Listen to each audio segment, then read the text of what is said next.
नमस्कार दोस्तों, स्वागत है आपका आपके अपने YouTube channel the AQ traders में। दोस्तों आज के वीडियो में हम USD INR का एनालिसिस करेंगे और जानेंगे चार्ट और डेटा की मदद से आगे का मूव। तो दोस्तों सबसे पहले हम यूरो USD का चार्ट देखते हैं। यूरो USD का चार्ट बिल्कुल अपने पैरिटी के नीचे आ गया है, जैसा कि पिछली बार इसने अपनी पैरिटी का मतलब 1 euro is equal to 1 USD।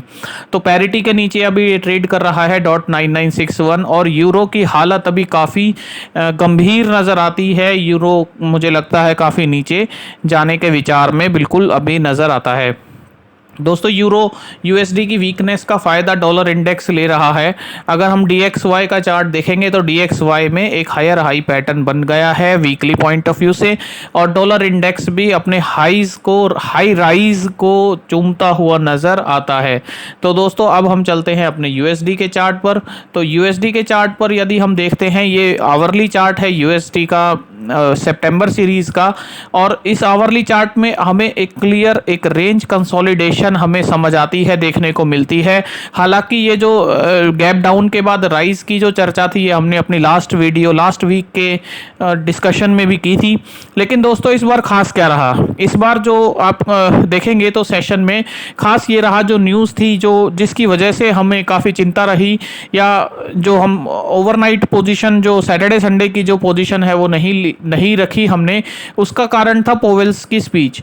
ये न्यूज़ आप देख सकते हैं, पोवेल जी की जो स्पीच आई 8 मिनट की जो स्पीच थी जैक्सन होल के ऊपर, उसने कितनी अच्छी इन्होंने हेडिंग लिखी है कि उसने 78 बिलियन जो डॉलर है रिचेस्ट अमेरिकन के, वो इरोड कर दिए।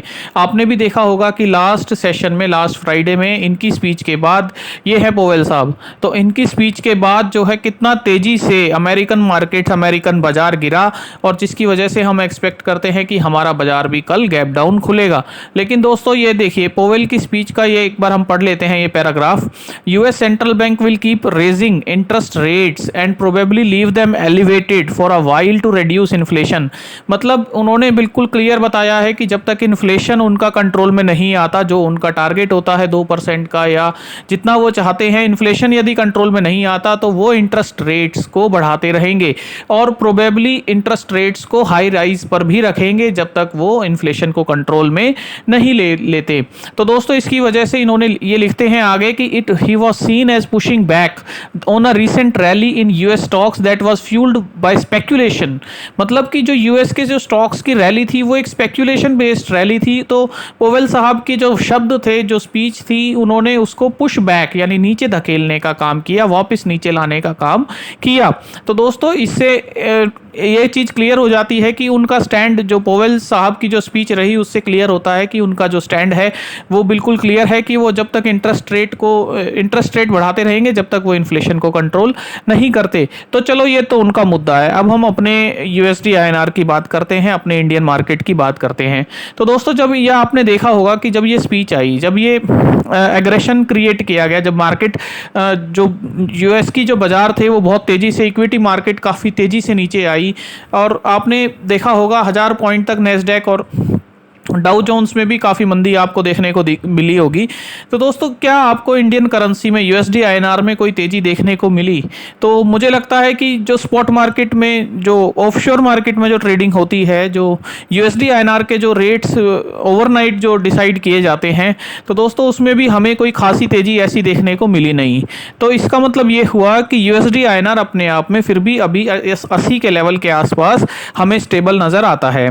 तो अगर ये 80 के आसपास स्टेबल है तो अब हम इसमें डाटा पे एक नज़र डाल लेते हैं।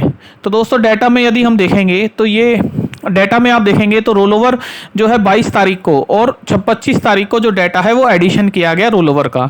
तो 22 और 25 को यदि रेंज देखेंगे तो 22 और 25 को आसपास में, ये 22 तारीख की ट्रेडिंग है आवरली चार्ट की, और ये 25 तारीख की ट्रेडिंग है। तो इसका मतलब ये हुआ कि ये सितंबर सीरीज का चार्ट है, इसलिए आपको 80.14 के लेवल या 80.2 तक के लेवल नज़र आ रहे हैं। तो दोस्तों ये मतलब हुआ इसका कि सितंबर सीरीज में जो 80.2 का जो इसका जो हाई है, या फिर जो ये हमने एक रेंज बनाने की कोशिश की है, इस रेंज में जब तक USD INR रहता है तो हमें जो एक तेजी का अनुमान है वो नहीं देखने को मिलेगा। लेकिन यदि ये रेंज के ब्रेक डाउन करता है तो ब्रेक डाउन के बाद इससे डिफरेंट सपोर्ट्स, जैसे यहाँ एक सपोर्ट है, इस लाइन पे एक सपोर्ट है, इसके बाद फिर यहाँ इसे एक सपोर्ट मिलेगा। इस तरह के मल्टीपल सपोर्ट्स इसे देखने को मिलेंगे, पुल बैक देखने को मिल सकता है। लेकिन फिलहाल के लिए यूएसडी आईएनआर बिल्कुल एक रेंज में हमें समझ आता है, जिसको अगर ये 80.20 के ऊपर ये इस लाइन के आसपास में एक आवरली में क्लोजिंग देके भागने की कोशिश करता है तो डेफिनेटली आप इसमें एक लॉन्ग ले सकते हैं। पर अभी फिलहाल के लिए आरबीआई ने अपनी पॉलिसीज और अपनी मैनेजमेंट के अकॉर्डिंग अभी बिल्कुल इसको 80 के साइकोलॉजिकल लेवल्स पर बिल्कुल होल्ड किया हुआ है। अब दोस्तों एक बार अगस्त सीरीज के बाद एक बार अगस्त में मैं आपको अगर डाटा दिखाना चाहूँ स्ट्रेडल का, तो मतलब जो चेंज इन ओआई का डाटा होता है, तो 80 में आपको अभी चेंज इन ओआई दोनों पार्टीज में, पुट में और कॉल में इक्विवेलेंट सा लगभग बराबर सा देखने को मिल रहा है। तो इसका मतलब ये हुआ 80 में जो टोटल ओपन इंटरेस्ट है उसके बार्स भी लगभग बराबर ही हैं। तो इसका मतलब ये हुआ कि 80 के लेवल पर टसल बनाया गया है और 80 का जोड़ा यदि आप देखेंगे लगभग आपको 86 पैसे के आसपास नजर आता है। तो इसका मतलब यदि आप 80 का जोड़ा बेच देते हैं और 80 के जोड़े बेचने के साथ साथ 79 और 81 की कॉल और पुट जो ओटीएम की हैं वो खरीद लेते हैं तो आपका काम फिर भी बन सकता है, आपकी एक आयरन फ्लाई तैयार हो जाएगी। मैं आपको देखिए जैसे 80 का हमने कॉल और पुट बेच दिया और 81 पे हमने कॉल लॉन्ग कर ली और 79 पे हमने पुट लॉन्ग कर ली, तो वक्त के साथ ये हमारी ब्रेक इवन रेंज हो गई।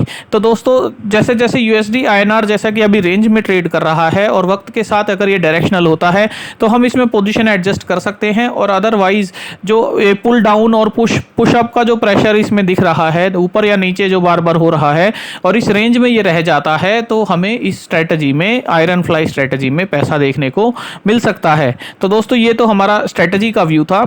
और इसके बाद यदि सितंबर सीरीज का डेटा देखेंगे, सितंबर सीरीज़ की हमने नई शीट बनानी शुरू की है। तो दोस्तों मैं आपको बताना चाहूँगा इस तरह की शीट, ये शीट हम बिल्कुल फ्री आपको प्रोवाइड करते हैं। इसमें जो फर्स्ट शीट है मैक्रो, और इसमें जब आप जाते हैं ट्यूटोरियल में तो आप इस शीट को कैसे यूज़ कर सकते हैं वो भी आप सीख सकते हैं।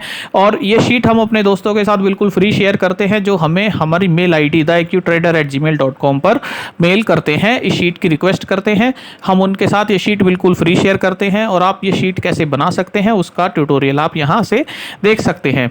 तो दोस्तों ये शीट एक बार अगस्त में ही देख लेते हैं।